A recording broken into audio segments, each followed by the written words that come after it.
everybody, it's time to LOL. Listen out loud, that is. It's time for Anime Jam Session with DJ Ranma S, Mako-chan, and Ari Rockefeller.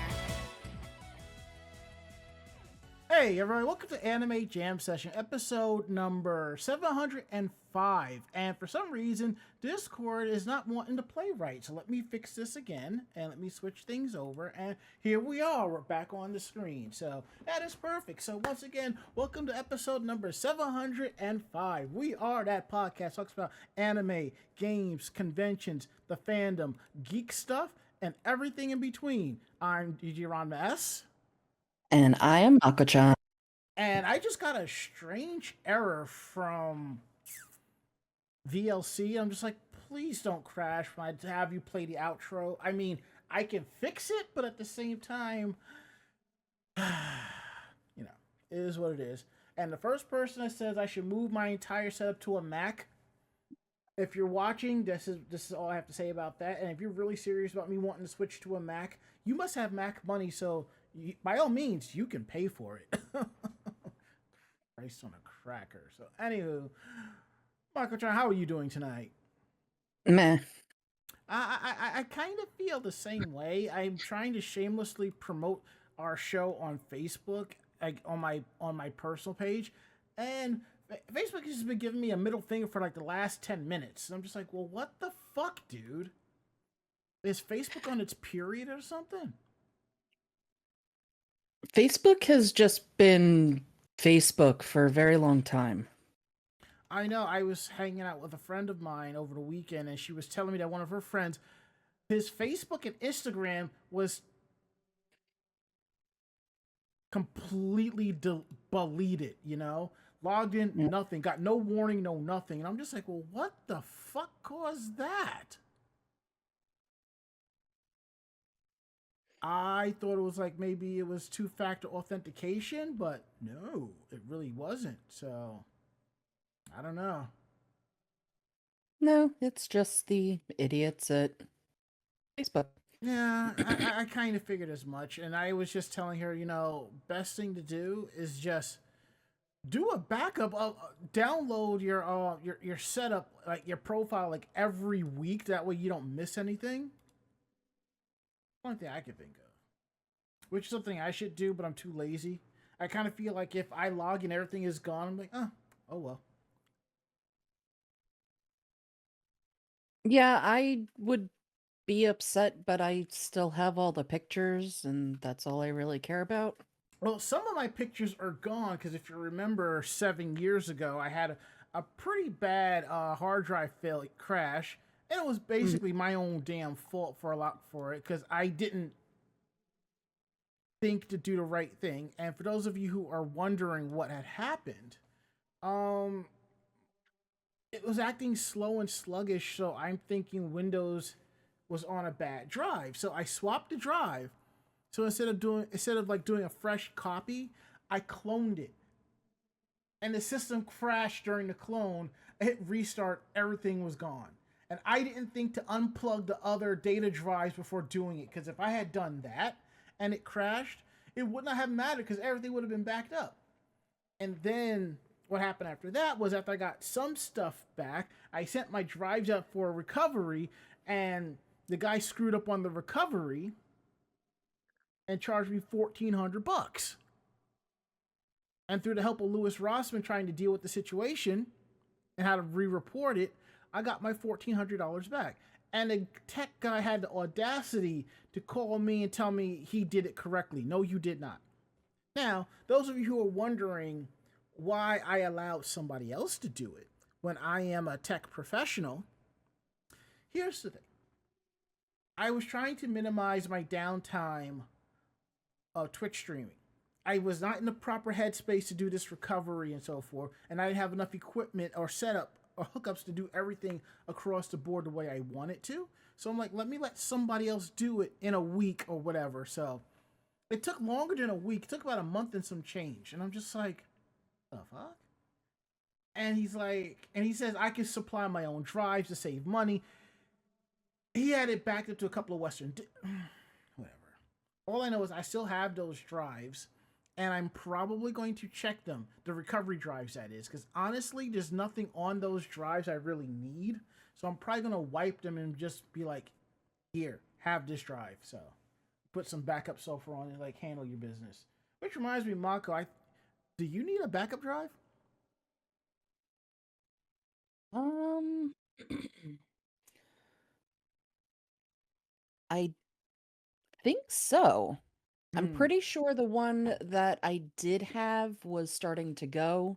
Okay, So is that one like two with terabytes or something? hmm? Is that one like 2 terabytes or something like that? No, I'm not even using it anymore. That's what You I'm pulled saying. everything, put it onto a separate portion on my computer. All right, so you got everything off that drive. Yeah. All right. Next time I'll come over, I'll bring my one of my 8 terabytes that they use to back it up to. Might be a 14, either or. I'll give you the 8, and you can start using that. And I'll take the old drive and zero it out, so you can just e-cycle it, and nobody will find your Yowie. I don't even know where that drive is, to be honest. Well, then I ain't even worrying about it right now. We'll deal with it when you find it. And yes, Bonzo 6, I said free drive, but as you can see, Mako-chan got dibs to it first. I tend to give away to the staff and my crew, than friends, than everybody else if I still can't get rid of it. So, because one man's junk is another person's treasure. That and I am too lazy to put it up on sale and sell it somewhere. I'm just like, you know what? I will not go through all of that. And I remember someone was asking me, why am I giving this stuff away instead of selling it? Because I'm like, I don't want to deal with selling it or whatever. I just rather give it to somebody and go about my day. Like my old Ryzen setup. Well, I had a 2000 series that we started Twitch streaming on, which I upgraded to a 5000. If I remember correctly, I bought a board for that and put the 5000 chip with memory and sent that to friends of ours. And I still had the old setup. That old setup is at a friend's house in Queens, and he's going to have that. And that setup is like 10 years old, but it still works compared to the Intel 4th gen computer that he has. Because all he does is just blast friggin' YouTube for music and stuff like that. So that's all. That's all he really needs. So I was going to put in like a fancy ass sound card in there, but everything runs off of HDMI out to his TV, so that's fine. So I ain't even worried about that. And I think I'm doing that Saturday. Huh. Then there's like I don't know. So anywho, excuse me. We are live tonight, week of why am I saying June? January 20th, 2026, right here on Twitch TV. We're live Tuesdays from 9 to 10:30 p.m. Eastern. You will always find us at Twitch TV/Anime Jam Session. We're proud to be part of the Voice of Geeks Network at VogNetwork.com. And you can find them and us at Twitch TV/VOG Network. Things kick off Sunday with the Bobby Blackwolf Show. And then at 9 o'clock, starting this Sunday, is OLR 2DX, Orange Lounge Radio 2DX. Brand new show. Please come through and support us. Sunday at 9 p.m. And then we wrap up the entire broadcasting day with us at Anime Jam Session, Tuesdays at 8 p.m. No, Tuesdays at 9 p.m. Honestly, I would love to do the show at 8 o'clock, but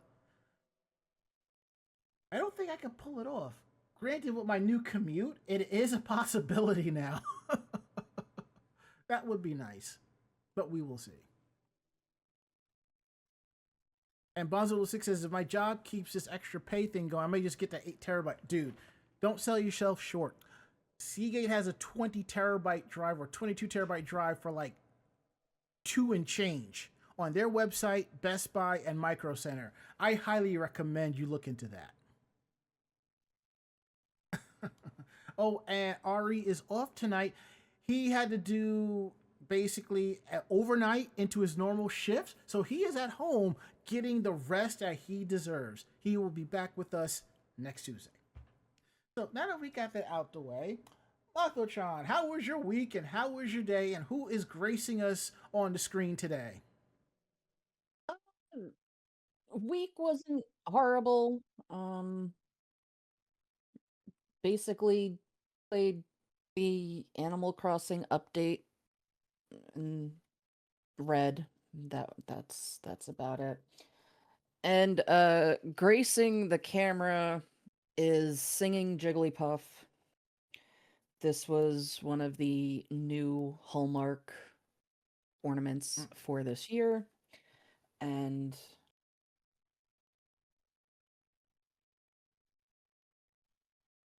I don't know if you can hear that. Yep, I heard something.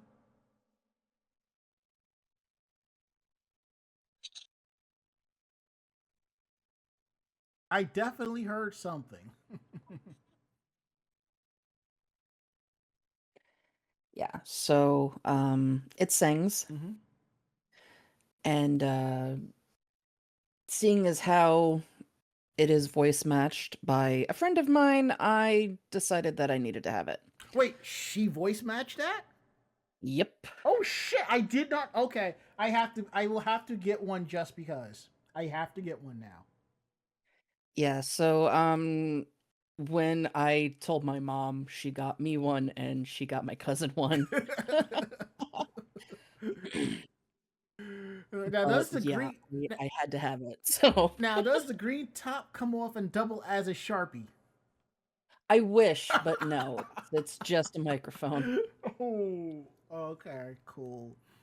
So my weekend day has been interesting. I've spent the last basically week and day setting up desktops, quote unquote. There is new people moving into the office, so I've been spending the entire week setting up brand new monitors, brand new keyboards, brand new mice, brand new docking stations. And some of these monitors are still brand spanking new. I mean, not new, but same resolution as the ones that are coming in, but they're being tossed. New docking stations that are kind of new, but they're being tossed, and all this other stuff. And I'm just like, that's crazy. I mean, where did all this money come from? But I'm like, you know what? Not gonna question it. If this has to be replaced, then it has to be replaced. So be it. Let's see what else. I spent the weekend with a friend of mine. We The funny thing is, we hung out last weekend and went to Japan Village, hung out, had dinner and chilled and stuff. Um we weren't going to hang out for another month or so because she generally works during the week. Like she has a retail job, so and she knows I'm off on the weekend. So I'm like, we'll figure something out next time we hang out. But she ended up losing that job for XYZ reasons. But I would assume it's because of the holidays or whatever. Because after the holidays, hours get cut or whatever. So and we hung out, and she decided to do some cosplay modeling. So I told her I'd bring my equipment. So we shot a couple of shoots. So and she actually loves how they came out. And truth be told, the main reason why they came out so well is because the lighting in her room. I mean, it's average lighting, but with the speed light I have and the way it popped, the editing was a very minimal. And I was able to knock them all out in under about 20 minutes. So I was like, sweet Jesus. And then she's like, I want some pictures outside. And I'm like, you do realize it's snowing, right? And she's like, it still look nice. And I'm like, I'm glad I brought my jinbei, not my jinbei. Let's see, winter jinbei. See, what is that called? A samue. And I wore that. Generally, I only wear my samue when I'm doing let's see, my dress up darling cosplay. Let's see, my dress up darling character. I can't believe I forgot the main character's name because I get it confused with somebody else. So let's see, Gojo, because Gojo from Jujutsu Kaisen, because Gojo wears a jinbei and a samue depending on when it is. So I'm like, since I'm doing this shooting, I might as well just wear my samue and just do the shoot and kind of quote unquote cosplay Wakana. So that was kind of fun. We did some videos of her just playing around and stuff, and I'm going to edit that later. I'm probably going to. I was going to send her some samples of logos I created, but I will do that tomorrow because she's had a long day. So there is that. Also, I just finished watching episode 25 of. Let's see. Well, I can't believe I forgot the name of that anime and I just watched it. And I'm so glad that I have like my anime list here so I can look at everything. Yeah. Wakari Kun's shit is about to explode or something like that. Let's see what the proper English title is. Watari Kun's shit is about to collapse. I just watched episode 25 of that. One more episode and I am done. I'm watching the dub because I'm supporting dub voice actors, you know.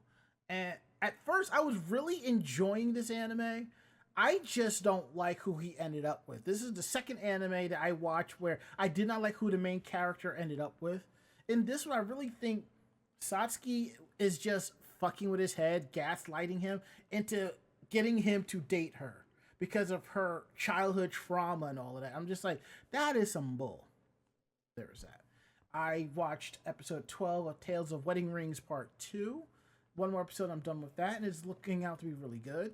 And honestly, I know there's like 4 titles on the winter 2026 list that I'm looking at, and I know Free Rent is one of them. But before I even get into those, I'm adding those to my list. I want to get through my backlog of like the fall winter 2025 fall 2025 stuff, you know. I need to do that. Like Spy Family season 3 I need to watch. Mechanical Marie I need to watch. A couple of Cuckoo season 2 I need to watch. There's a bunch of them. I'm just thankful like with each anime season, titles are like not stuff I really am interested in, but I'll start catching up with my backlog, and then randomly through either Black Anime Nerds or Waifu Hell or one of those, I'll see a screenshot from something and everyone's talking about it. I'm just like, yeah, let me add that to the list. And as Bond 006 as trauma bonding, someone called Naruto and Bleach. Well, alrighty then.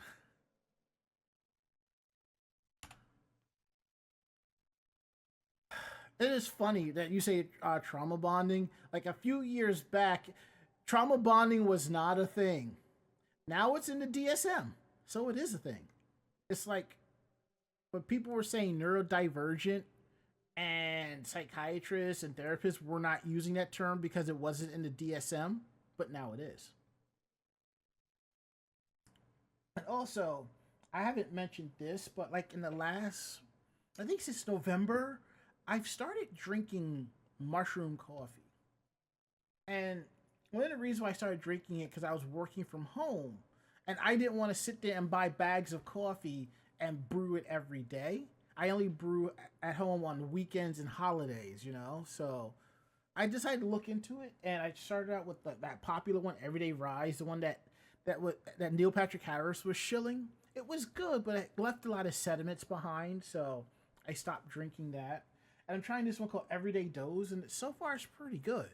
And I will say, one of the things you can do, you can actually mix it in with your actual coffee. It's a slight taste difference, but it doesn't take away from it. So I put it in on the weekends, and it's actually pretty good. So I have that and my tank of water so I can get through the show so we can have some fun times here. And as Bundles follows up with it, so many anime have that as a theme. Well, I guess it's how you relate to the main character or something like that, you know. Naruto has been through some hell, and instead of like extracting his revenge, he just wants others to understand the pain that he's been through, so you can understand we can get this shit going. So, fair enough. So, anywho, let's get down to the nitty gritty. Let me flip this over to the other screen here. All right. We're going to go ahead and get into some housekeeping. Episodes of this podcast in video format is available on our YouTube page, youtube.com/anime jam session. Episodes are available Thursdays at 12 noon. Also, I know that the website is down. I am working with the provider, with the hoster to get things back up. Everything is password locked at the moment. So I am aiming for the end of the week, the password locking of the sites will be removed and everything will be back. All the blog posts and everything are still there. All the photos and the videos that I have posted on my personal site and on Anime Jam Session are gone. So what we're doing is with Anime Jam Session, we're gonna make sure that everything will have the images back as soon as we can. Any images that are already on there have been linked off-site from somewhere else. As for my personal page, I will probably be sitting here on a Saturday, putting everything together and just doing a massive upload and just getting it all done. So that's gonna be fun. Can't wait. God, shoot me. Let's see what else we have here. I think that's it. So we're gonna get into the news, and we're just gonna pass it back and forth.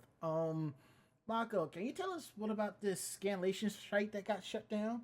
And between you and me, I'm kind of glad that it did. Yeah. So this is a long time coming. Um, but one of the more popular scanlation sites, Bato.to, Mm-hmm. um, decided with all of the cease and desists and legal complications and all of that, um, they announced on January 19th, which was yesterday, confirming the decision to shut down. Mm-hmm. And again, because of all of the legal challenges due to copyright infringement. Mm-hmm. So while the specific entities behind the legal pressure were not revealed, the message noted that not only would the site be going down, but the Discord server itself would also be deleted to avoid further legal Repercussions. um so yeah, so any as of right now, all of the domains associated with the bato.to name, including various mirrors like bato.ing and bato.c, are inaccessible, marking a final end to a site that many readers relied on for niche and unlicensed titles that lacked official English localizations. Now, here's the thing that I've always said about fan subs and scanlations for the most part. There was always like this honor code amongst fan subbers. I don't know about scan translators, but possibly. If a series that they were working on was licensed, they would drop it and move on to something else. I think that is okay, but that's still considered piracy. And some consider it the gray market because you don't know if it's black market or not. But as technology has come across, uh, companies are putting out more anime faster than some translators can translate it. Same thing with mangas and so forth, you know? And Mhm. and I know people are complaining that, why should I pay for it? Because other people get paid to translate it. And I get sick and tired of this whole BS about how Crunchyroll and High Dive and Key Press, Penguin, all of them who translate anime and manga, the people that are working hard aren't getting paid. They are getting paid. They may not be getting paid as much as they should, but they are getting paid. And when these titles sell, it makes it better to negotiate to pick up more titles as well. And maybe call me the optimistic person, but maybe, just maybe, with this popularity, translators will get paid more, voice actors will get paid more, graphic artists will get paid more. It's possible. All it takes is just one company to be like, let's pay them more and just kind of set a standard. Oddly enough, that's happening in Japan with a lot of video game companies and animation studios and so forth. They're no longer doing like those 14-hour burnout days. They're starting the salaries a little bit higher to get things going. So honestly, instead of spending like $10 a month on a VPN where you can watch stuff like illegally, just put it towards a subscription or something like that. Again, even if you know somebody that has a Crunchyroll subscription, share. They can create an account, a profile, share it with 5 people. High Dive, you can share that between 3 people. I know there's issues with Hulu and Netflix, but sometimes you can get away with it. It doesn't hurt. And as much as I do like aspect of scanlations where I can just open up my tablet and go to the site and read it, there's not a lot of stuff I'd want to read. But still, if there is something I want to read, I'd rather throw money at it and make sure it's done properly. That's just me. Mako, what's your thoughts? Um, I am definitely for once it starts being translated and is actually available, for these sites and for people in general to get rid of any kind of scanlation type thing. Um, I know a couple years back, when I was really, really big into manga, Mm-hmm. there were 3 or 4 different websites that I was on, but I ended up only staying on 2 of them because those 2 sites had specific rules that as soon as something was licensed and had, actual translations available, they stopped. Mm-hmm. They left the name to show that they did at one point do that, in case anybody needed anything like of that kind of information. But it was put on a decommissioned list. Mm-hmm. And that list was there. I know one of the reasons were so that people coming onto their site could see the manga that they were not going to touch any longer. Mm-hmm. Um, that is, that's when I think things, maybe are gonna be okay, just because there is no availability. Uh, but as soon as it's licensed, whether it is licensed by a company here Mm-hmm. or if the company in Japan decides to license their own English translation of it, And that's starting to uh, happen. yes, that is starting to happen. Then they stop doing it because they want people to go out and buy it because it's the only way that these companies are going to know that, hey, that's something that we like. Make more of that. Also, and I know people are like, it's corporate greed. It is, but at the same time, it's not. Yes, companies are greedy, but the people who work for those companies do get paid. Because honestly, if this publishing site shuts down because too many people are bootlegging their mangas, and then next thing you know, you're gonna have like 5, 6 different groups translating these mangas, 5 to 6 different translations, and it's gonna be arguments across the board on whose translation is the correct or the proper one. Because as we've seen in the Sailor Moon fandom, with the different translations of the books, shit can be taken so many ways. Mm. Especially if you're a fan of Haruka Michiru or if you ship Usagi and Seiya. You know, I know exactly who I'm talking to. Anywho, let's move on to our next story about AI. It seems that SDCC changed their policy about it because I had heard they were going to be, yeah, we're okay with it, and I'm like, what the fuck is your problem?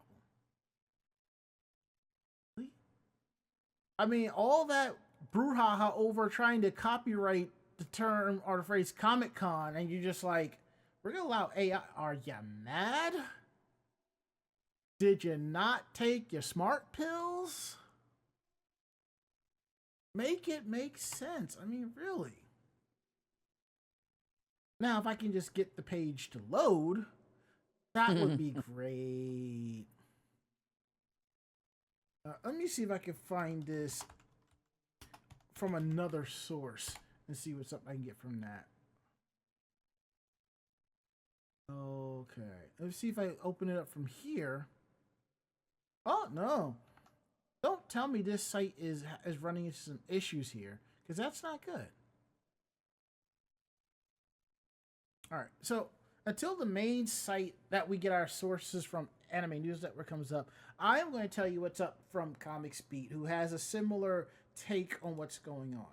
Because as for their story, they're basically saying how SDCC has come under criticism for allowing AI generate pieces to be displayed at the art show. According to their website at the time, it says that AI pieces can be displayed but not sold at the auction, which is bullshit. Because if you display an AI piece and somebody's going to bid on it, they're going to want that same piece. Don't assume that whoever that AI is someone who can actually do the art just like that, you know. Anywho, Anime News Network site came up. Wonderful. So I'll just continue going through all of this. So, an artist who is not happy about this, Carla Ortiz, said that Comic-Con should be a celebration of illustrators, comic artists, writers, etc., elevating actual craftsmen and women who make the works that fans love. Instead, it opens the door to slop that can only exist due to stolen work of those same creatives, then to just displace the creatives. That is gross. Could you just imagine going into Artist Alley and you see all these talented artists on their laptops or their tablets and they're drawing and doing their artwork, and you got that asshole over there with like 2 HP Pro Linear servers attached to a monitor, and he's just typing away in ChatGPT what you want. I'm just like, what kind of bullshit is that? Talking about I worked hard on this. I'm sorry. Typing that much in to get artwork hurts? You do not do enough typing, my friend. Sit down and shut up. Anywho, another artist said that they would never submit their work to an art show that would display AI images next to theirs. One person also said, if enough writers and artists are starting to pull out over this inclusion of the theft machine, I'll bet you Comic-Con will reverse course. So, there is that. And they did. Mm-hmm.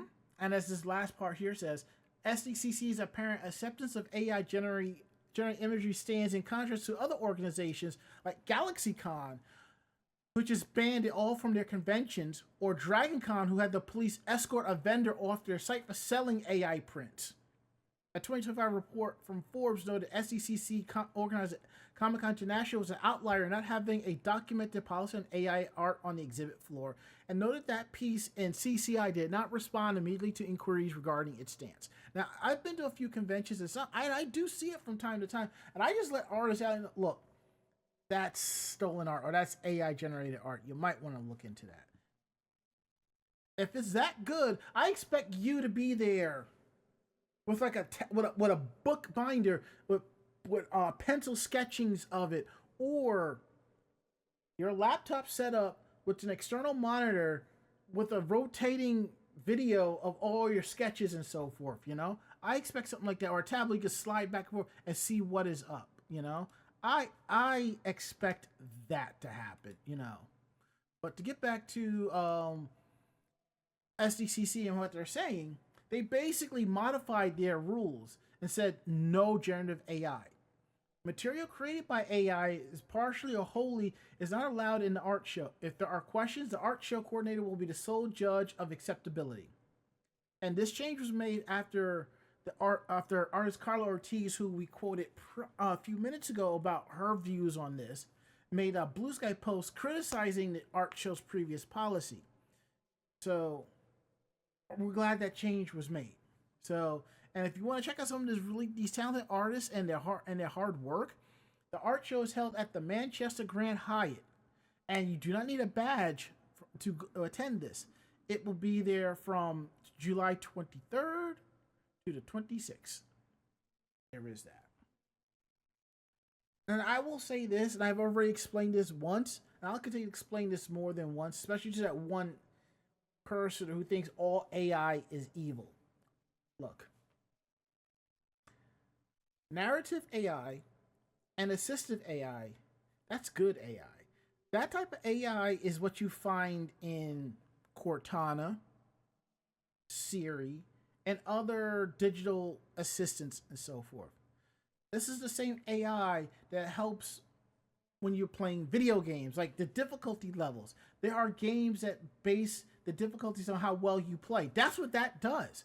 Or when you're online looking for opponents to match up, That's what AI does. It does all of that. It's part of the gaming code. That is okay.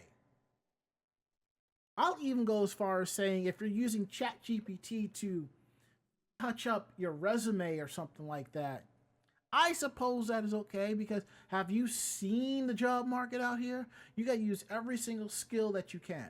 But going in and telling ChatGPT, to take your favorite anime character and generate them with some TNA, no, that ain't it.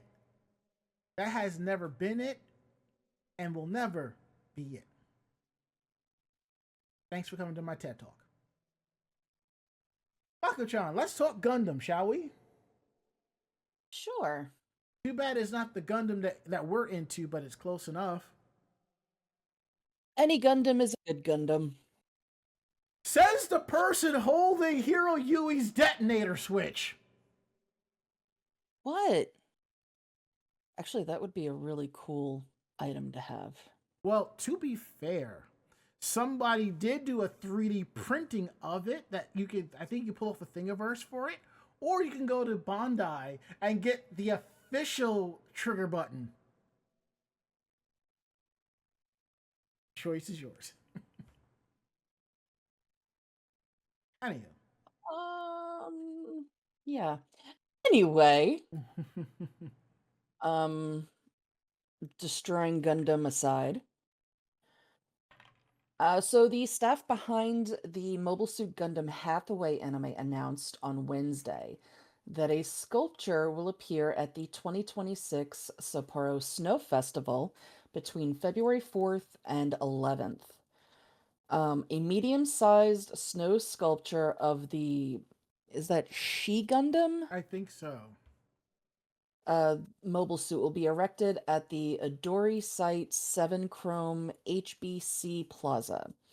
The announcement's key art features the anime's characters Hathaway Noah, Gigi Andalucia, and Kenneth Sieg, enjoying the snow sculpture in their winter attire. A special booth featuring the Recycling Initiative Gundam R, or Gundam Recycle Operation, a photo spot, and a gift shop will also be set up at the festival's Sudom site. This is the third consecutive year the Gundam franchise has appeared at the festival.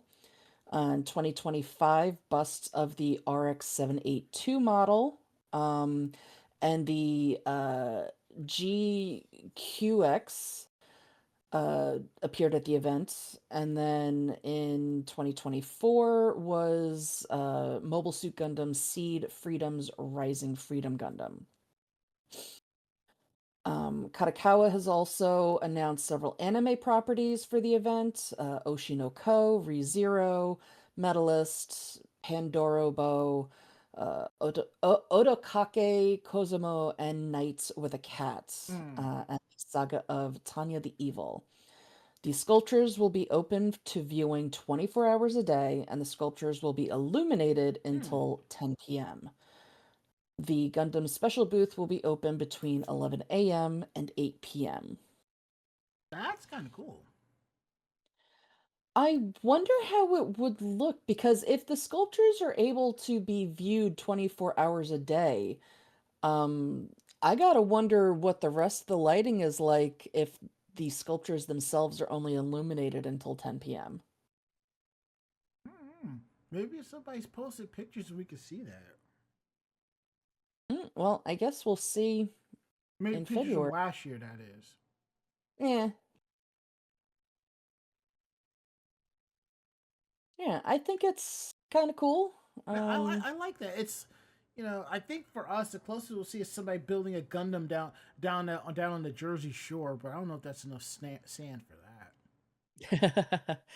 I am pretty sure that the sand building contests have had Gundams in the past. Probably so. But I'm surprised it's Gundam Hathaway. Just because this is the anniversary for Wing. Was it last year the anniversary for Wing, or is it going into this year? No, I believe it's going into this year. Okay. Actually, let me double check that. 35th anniversary Gundam Wing. Let's see. No, 30th Yeah. anniversary. Yes. Yeah, so last year was the 30th anniversary, Mm-hmm. but I'm pretty sure they're pulling stuff into January at the very Yeah, least. because the show ran from 95 to 96, so that does Yeah. make sense. Yeah, they do it that way. Yes. Just don't tell the people that that are running the year Luigi that they're sharing it with Gundam Wing. That would be a very interesting crossover. Mobile Suit Gundam Mushroom.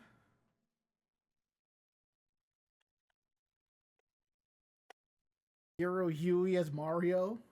Relina Peacecraft as Princess Peach.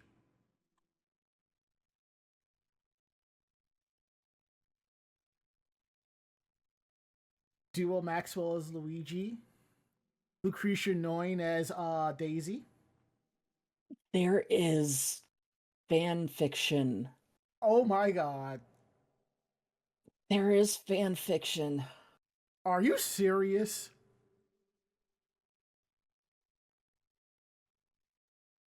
Please tell me you're serious, Mako-chan. I am pretty damn serious. Like, there's a full-on topic and shit on Reddit about shit. Okay, you have to send me that. Or I think I found something to do while I'm setting up desks at work. Oh my god.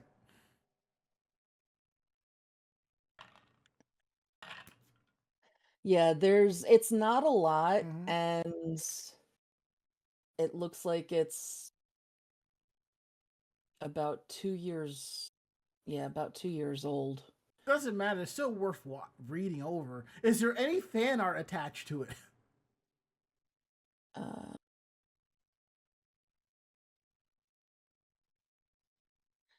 oh, this whole thing is 5 random characters and what mobile suit they would probably pilot. Aw, boo.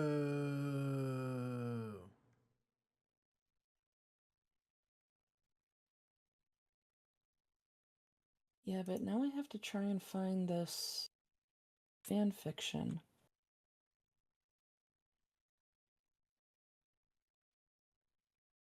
I just want to see fan art. I just want to see Mario dressed as Hero, with, with the trigger. I don't know. I think, given how everything else is, that Luigi would be the one with the trigger.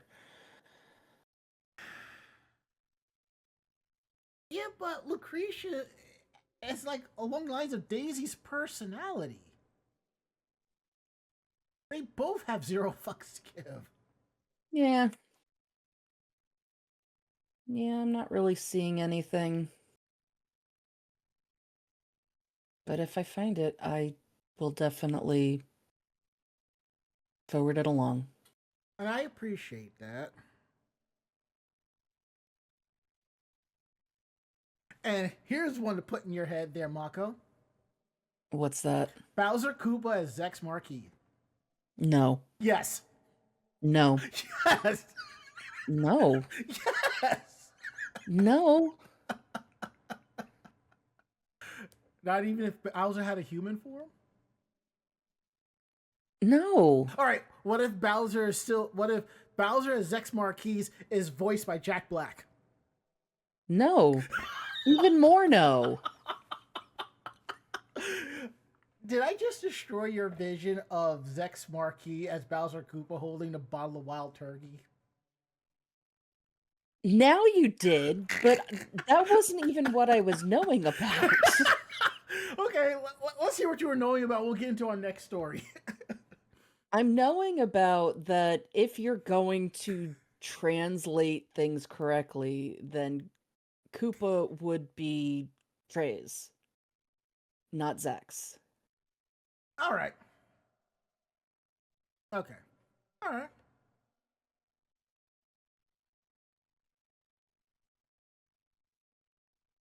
I get it. Now that I think about it, Yeah, you're right about that.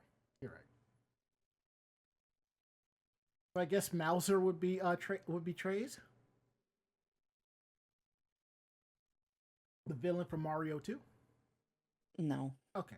Anywho, we have a story here from the Japanese Fair Trade Commission. They recently released a report about contractual issues in the anime industry,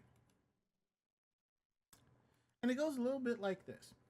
So back on December 24th, they released the results of a survey that they did regarding business environments for the anime and film industries.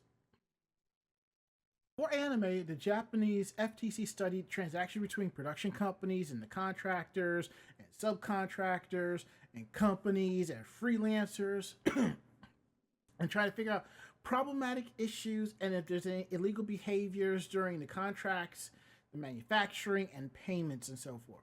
At all three levels of these transactions, the survey found issues with insufficient or delayed disclosures of contractual terms and issues with low compensation, with the terms being worse for the subcontractors and the freelancers. Because it's like this. I run an anime studio, and I contract out to Mako-chan's company to do some work on it. And I give her 1 million yen for that as part of the deal. She, in turn, realizes that she's going to need some extra help on this. So she hires the freelancers. She will skim some off the top, not just for her company to be continue to run, but a little bit extra on the top, and hires the freelancers and pays them, I'll say maybe 150,000 yen. I'm just throwing numbers out there, so something like that. And then so on and so forth. That's basically what it is. And for those of you who want a better explanation of this, if you live in New York City, just look up the MTA. Anywho, the research also found that order cancellations across all levels of transactions. Study found issues with delayed payments and reduced payments and non-payment for retakes and additional costs incurred due to extended production periods. So if your time runs over, you don't have the money to figure out other ways to handle it, even if that means you got to do it for free. The survey also found issues with the lack of surcharges for rushed orders with short deadlines. The research highlighted in both the film and anime industries that concentration of rights and power in the hands of the clients and the unstable positions of contractors and creators. The survey stated that 89.4% of film directors and staff and 52.1% of animators said they were not satisfied with their current pay. Many complained compensation fell short of rising living costs. You would think that a lot of these mangakas are making money over hand and foot with their mangas and their animes. Not necessarily. It's basically the companies that make the deals that are making the money. But there are some who have a very successful series, and even with the money that they're making off the manga, if the contract is done right, they'll make money hand over fist from residuals and royalties off of the animated series, the video games, the merch, rights when it's being translated in different languages, a little bit of something like that, Let's see. The JFTC stated that it's disseminated this report to member companies and production committees, production companies, freelance associations, and other related companies in order to prevent problematic behavior. The JFTC, along with other relevant government agencies who also monitor the progress of efforts of relevant business, will take strict and appropriate measures against any entity to have violated the anti-monopoly law or other related laws herein. The agency will also use the contents of the report to create and publish guidelines about practices that may violate the anti-monopoly law, subcontracting laws, and laws about transactions between freelancers and businesses. The Japan FTC investigation began in January of last year and surveyed 130 companies, 165 freelancers, and also interviewed production companies, industry groups, freelancers, production people, lawyers, and scholars. And here we are. Long story short, the JFTC has realized people in the anime industry are getting screwed over, and those who are doing the screwing are making more money, and they're like, yeah, we need not to have this continue to happen. That's basically what they're saying. So, anyhow, we're gonna get into our next story here about Netflix and Sony. You know, and I did not think that we'd see them, you know, come to the table like this. So, Mako, what's up with them?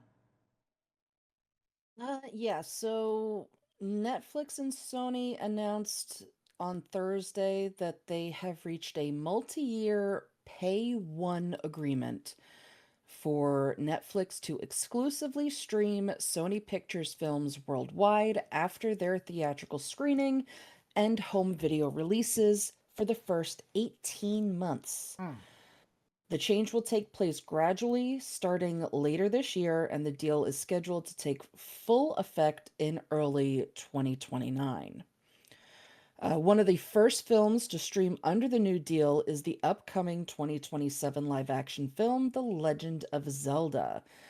The Spider Man Beyond the Spider Verse animated film will also stream on Netflix under this deal. In addition, Netflix will license rights to select Sony Pictures films and television series. Netflix currently has pay one rights to Sony Picture films in select territories, including the US, Germany, and Southeast Asia. Films in the current deal include the animated Spider Man Across the Spider Verse and the live action film based on the Uncharted games. Disney currently has a deal with Sony such that Disney Plus Hulu can stream Sony's films following their exclusive Netflix streaming periods until the end of this year. And then obviously, you know, Netflix has the Warner Brothers agreement going on. So yeah, seems that Netflix is slowly taking over the various streaming uh, rights Mm-hmm. for multiple companies now. Yeah. And did you hear the thing about Sony yesterday or today? Uh, Probably not. Oh, they're gonna stop making televisions. Sony is gonna stop making television. Quote unquote. They are doing a they're selling they're doing a joint venture with TCL, and they will have 51 percentage in the company while Sony has 49%, which means TCL will handle everything. Okay. But here's the thing, it'll still say Sony on the label. So it's gonna still say Sony on the label, but not technically be a Sony product anymore. Right. Now, here's the funny part. I believe for like the last several years, if you bought a Sony television, that's not a Sony screen. That's a LG screen. And if you watch certain tech reviewers, they'll tell you, like, if you have this Sony TV, this LG one is comparable at a lower cost with similar features. That is wild.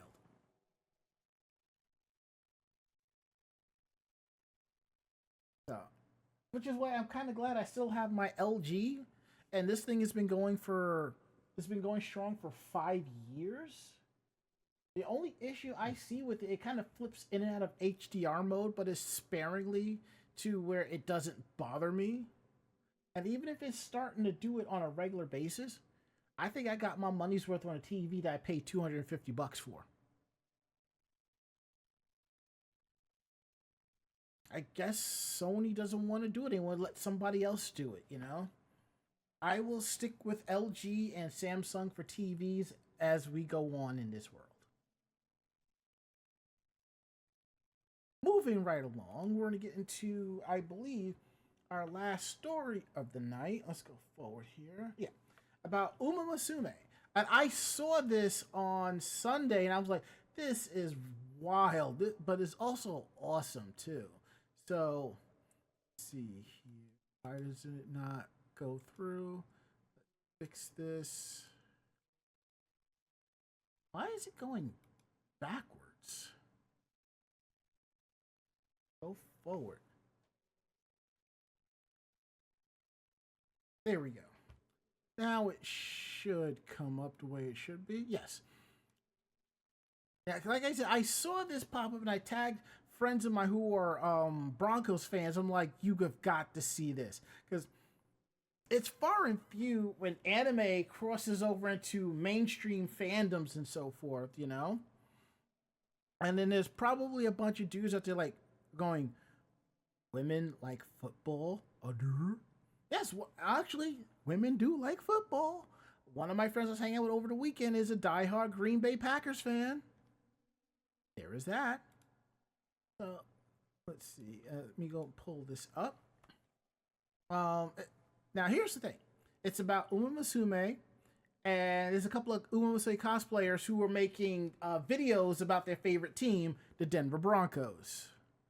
So, anywho, as it goes, this past half year or so has been a very good time for fans of horse-based characters and mascots. That is, admittedly, unusually a specific demographic. But late last June, Uma Musume Pretty Derby game for mobile devices got an English language release, bringing the heartwarming stories of anthropomorphic anime horse girls based on real-life Japanese racehorses to English-speaking gamers. And there are some of them named after other non-Japanese horses as well. And the anime is actually pretty good too.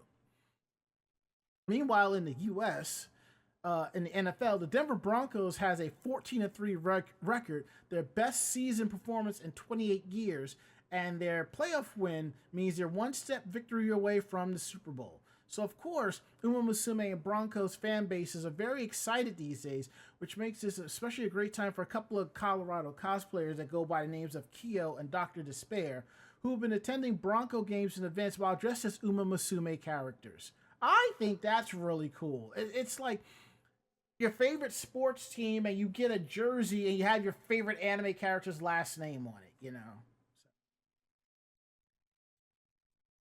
While horse-themed outfits and accessories are a rare sight at Broncos games, the full-on equine ears and tails are a thoroughness of attracting attention at the games, including the local news team, 9 News, who did an interview with these two cosplayers about how much they love the Denver Broncos and merging their fandoms together, you know?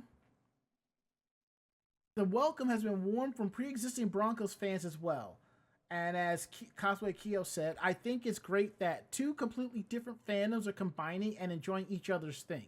And I think that's beautiful. Yes, I think we're past the point where, you know, you see anime characters showing up at sports games and this and that. And it's cool, you know? They're showing their fandom. Just let it be. So. Which is something, an interesting bit of tidbit here from Sora News 24 that we get this article from. They're saying, by the way, the channel on which 9 News carries its broadcast call sign is KUSA. Kusa is also the Japanese word for grass, as in the stuff that horses like to munch on, in which Uma Musume fans can donate to namesakes of series characters, which they have, you know. Coincidence or a sign that this year's Broncos team, with the help of Uma Musume supporters, is destined to win the Super Bowl in the year of the horse? We'll be closer to understanding soon when the Broncos face their next opponent, the New England Patriots. I'm sorry. I mean, it's the year of the horse. The Broncos are on their way to the Super Bowl, and we have Uma Musume fans cheering them on. Meanwhile, Indianapolis Colts fans are going, shit.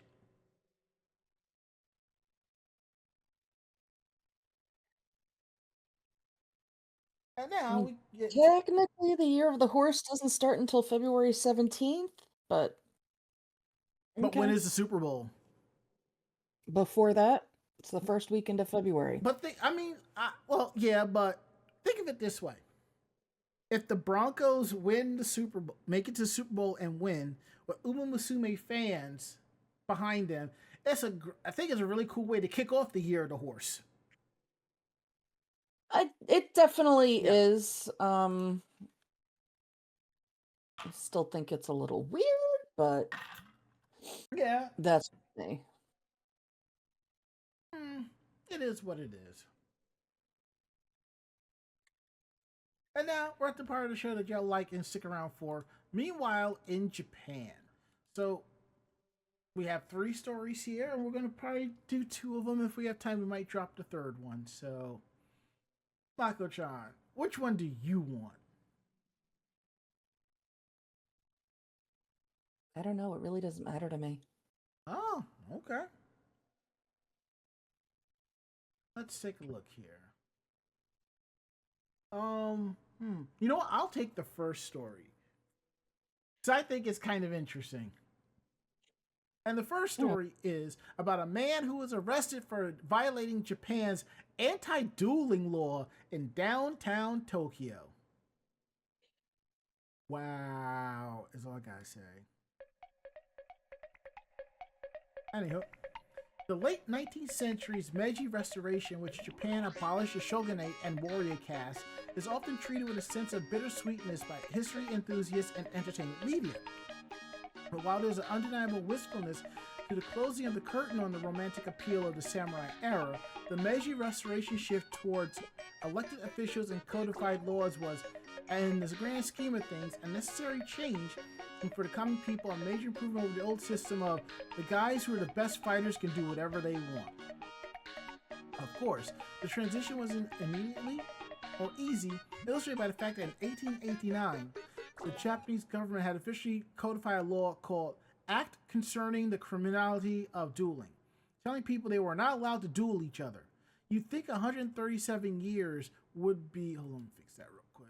I'll bring this back up. You would think that 137 years would be enough time for that message to seep in, but apparently it wasn't, as last Thursday, the Tokyo Metropolitan Police announced they've arrested an unemployed man, shocker, from Chiba Prefecture for violating such law. According to the Organized Crime Division, members of the Yakuza are technically considered unemployed. 26-year-old Fujitsu Asadi engaged in a duel with another man on the morning of September 23rd at around 4 a.m. on the streets of Tokyo's Kabukicho district of Shibuya Ward. And at 4 a.m., I can see that because I've been on those streets around 10 o'clock in the morning, and it's usually not that packed. Now, this is what's considered a duel in modern Japanese law. The act concerning the criminality of dueling itself does not explicitly state what the dividing line is between engaging a duel and committing assault. Perhaps it was written at a time when dueling was common enough to not require any additional explanation. However, precedent rulings from Japan's Supreme Court has established that fighting containing acts of violence likely cause physical harm or be life-threatening carried out through mutual agreement of both parties at the time is an applicable definition. In other words, the participants don't necessarily have to be swinging katanas at each other or attempting to take revenge for a slain brother or trying to uphold the honor of their dojo. Sit down, Ranma. And approximately at dawn time of Asadi's duel was merely a dramatic coincidence. Basically, if one person says to another, "Let's fight," and the other says, "Okay," it can be considered a duel. According to Asadi, he had never met his duel adversary as 30-year-old Naoya Masuda before the day they fought, and said the reason for their fight was a small, unimportant matter. Whatever the reason, though, it was upsetting enough for the two to agree that they needed to throw hands over it, during which Asadi threw Masuda to the ground. The part of Kabukicho they were fighting in, called Toyoko, is a network of alleys and a large concrete plaza, and Masuda suffered injuries to his head and face when he was tossed to the pavement. As for why Asadi is the only one who's facing charges, Masuda died on October 12th due to multiple organ failures stemming from the injuries he sustained in the fight.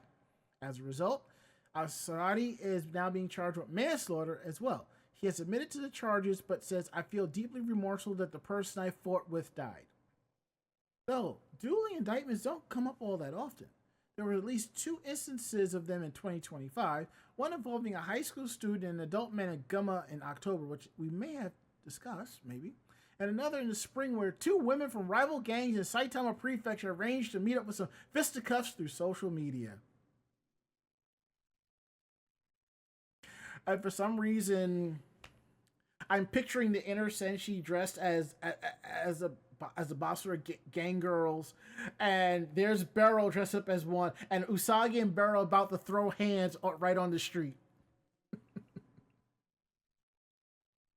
Anyhow, violation of the act concerning the criminality of dueling carries a penalty between 2 and 5 years imprisonment, increased from the law's original penalty of 6 to 24 months, which would be addition to any time Asadi would have to serve if he's also found guilty of his manslaughter charges. It's also worth noting that in addition to fighting itself, challenging someone to a fight, arranging a fight for oneself for others to fight, and even gathering to watch a fight can all be considered violations of the dueling law as well. So while Japan remains an overall very safe country, always remember to keep your nose clean and stay out of trouble, especially when you're in crazy town Kabukicho. And those of you who are fans of Ranma One Half, like myself, if you remember when Ryoga challenged Ranma to a duel and he waited for 3 days, technically that violated the dueling act as well. Funny.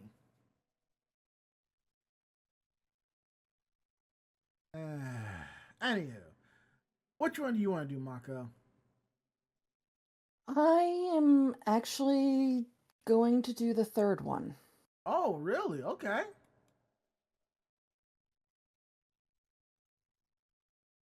And Yeah. So, Pizza Hut Japan is at it again. mm-hmm. This started last year with them releasing a brand new Handy Melts pizza that was filled with cheese and Kit Kats. So last year was such a big hit that they decided to do it again this year, except instead of regular Kit Kats, they would be doing it with strawberry Kit Kats. That's not good. So, according to the chain, the new pizza will contain a specially selected mozzarella cheese with extra richness and salt content to counterbalance the sweetness of the Kit Kat chocolates. The dough is kneaded with real strawberry pieces. The crispy Kit Kat wafers provide a satisfying crunch, with tartness and sweetness adding an extra depth of flavor, while the crispy pizza dough itself is infused with strawberry flavor and should be a fruit flavor for the palate. So it's called the Handy Melts Sweet and Sour Strawberry made with Kit Kat. And this was released to coincide with Strawberry Day, which is January 15th. So obviously the combination of fruit and cheese is, a whole thing. Hmm. But the combination of cheesy pizza with fruity Kit Kats is completely different. But Pizza Hut is confident that the crispy and fragrant dough, melty cheese, and sweet and sour strawberry flavored Kit Kats make for an irresistible partnership, providing an oozy, melty experience that'll leave pizza lovers swooning. Mm. Yeah, so if you're feeling adventurous, you can pick one up for 490 yen, which is $3.08. And it will be on the menu from January 15th until February 15th. You know, one of the things I have to do when I go to Japan this year is go to more fast food places. Yes, I know there's tons of like local places to eat Japanese food. Yes. But it's like I've said, the McDonald's in the United States is way different from a McDonald's in Japan. A burger there tastes way different. Fried chicken there tastes way different. And I've actually had pizza by a world famous pizza chef in Japan, and that was delicious. I actually had damn good pizza at Universal Studios Japan. I was like, this is really good. So that's one of the things I want to do. Next time, I want to stop into a Burger King, just a simple burger. I just want to try it, just to be part of the whole thing. Yeah, so what I'm guessing from all of this is that it is a sauceless pizza. Mm. So it is a fruit flavored dough with a salty, creamy mozzarella cheese and strawberry Kit Kats. I mean, what? The thing about weird stuff on pizza is usually because of the tomato sauce. Mm-hmm. But if there is no tomato pizza sauce on this, it's basically a thick crepe. That's what I was thinking. Yeah. And as the article said, cheese and fruit has been a thing for quite a long time. Um, so that's not weird either. But yeah, it seems like it's a crepe made with pizza crust instead of crepe. That does sound good though. Yeah. If they So have, it's if they when have, you yeah, when you think about it that way, it doesn't seem as weird. I mean, I will say, if they have these handy melts at Pizza Huts when I go back to Japan, I'm definitely going to try one. I might have to have someone hold the camera to film me as I eat it and be like, see how well it is. Huh. And one thing, someone had asked me about buying snacks and stuff in Japan. Like, how come I mostly brought back Kit Kats? And I said, because most of the other snacks in Japan that I saw, I can get at the Asian supermarkets not too far from my house. That's why. Because I'm on this one Japan Facebook group and I just see all types of snacks and candies, and I'm just like, for some people, they don't have access to that like we do, so we should be considered lucky. So I was Hmm. at like I was at Japan Village. I could find a couple of the different Kit Kats there. So there's that. Yeah, if I would be doing something like that, I would definitely be looking at Kit Kats too because there are flavors Yes, that are exclusive. yes, and there are 4 flavors that are exclusive to Don Quixote stores, and they're usually 200 yen higher priced. I will say this: the other flavors of Kit Kats that are available in Japan, you don't even have to go to Don Quixote for. You can go to the local pharmacy. There was a pharmacy like right around the corner from the hotel I stayed in, and they actually had a couple of those flavors. And I actually picked them up there, and I think it was like 5 yen cheaper. I was like, hey, save where you can. Anywho, speaking of saving, I'm going to save this podcast so we can go ahead and wrap up this show and call it a night. Sounds good to me. Awesome. So if you like tonight's show, please tell a friend. They will tell another friend, and so on and so forth. We're independent podcasters, independent hosts and bloggers and stuff. What we like and don't like, we're telling you straight up. If you have any questions for us, you want to drop us a line or something like that, hit us up at podcast@animejamsession.com. Again, that is podcast@animejamsession.com. The email still works, and we're looking forward to hearing from you. Bonzo he fell down the rabbit hole of watching Japanese QVC and was an adventure. Do me a solid, my friend. Post a link to it in our group chat here. I want to check that out. And when we're back up and running, please check out our website at animejamsession.com, where you will find our weekly podcast. You'll also find anime reports, convention reports, links to our YouTube and Facebook pages of cosplay convention coverage, cosplay interviews, editorials, cosplay how-tos and stuff. All of that cool stuff right over at animejamsession.com. Please check it out. If you love the podcast and this is your first time, please hit that subscribe button. You can find us on Anchor FM, which is now Spotify. You need to change that. You can find us on Spotify, iHeartRadio, Apple Podcasts, or wherever podcasts are available. And if you're using an app we're not on, let us know. We'll get on to that for you. Let's see, what else do we have here? Our social media. Anime Jam Session on YouTube, Twitter, Facebook, and Blue Sky. And on Blue Sky, it's animejamsession.com. I finally fixed that up. So to everybody who follows us on those socials, thank you so much for being fans. We really appreciate that. Down below is links to our tip jar. If you click on the Stream Elements, the Streamlabs, or the Ko-Fi, you can donate straight money to us if you like. Or if you want, you can cheer us on with bits, or you can sub to the channel. Every little bit counts, and we really appreciate that. So now we're going to go around the room. Last words, Mako-chan. I am going to enjoy the hell out of my sleep tonight. When don't you enjoy the hell out of your sleep? When I can't. My last words is edits. Let me get that out the way. Oh, mail. I gotta take care of that too. Well, that is it. End of list. We'll be back next week with a brand new episode. Mako-chan will be here. Ari will be here. I will definitely be here. And we hope that you'll be here too to participate with us. So that's it. Everything's written. We're gonna get up on out of here. I'm Ranma.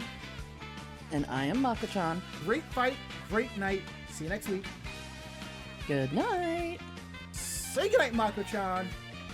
Good night, Mako-chan. Perfect. Awesome. And CDB says, thank you for the great episode. No, thank you for participating with us. And on that note, we're getting out of here. See you all next week.